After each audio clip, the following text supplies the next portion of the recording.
Bu qarışımı kimlər istifadə edə bilər? Təzyiqi olanlar da, şəkəri olanlar da, qan aşağı olanlar da, kalsium çatışmamazlığı olanlar da, sümük ağrılarından əziyyət çəkənlər də. Kalsium, magnezium, sink, omega 3, 6, E vitamini. Bunları ayrı-ayrılıqda aldıqda hər biri yüksək məbləğ edir. Amma bu saydıqların hər biri bu qarışımın içində var. Bu qarışımı siz qatıqla da içə bilərsiniz, sula da, hətta balla da qarışdırıb yeyə bilərsiniz.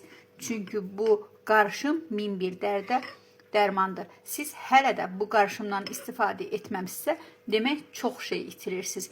Kənara atın o aldığınız dərmanları, o aldığınız qarışımları, kofeləri, çayları. Bircə dəfə, bircə ay bu qarışımdan istifadə edin. Sonra özünüz mənə təşəkkür edəcəksiniz ki, bu zamana qədər sizə inanıb alıb bu qarışımı içməmişik.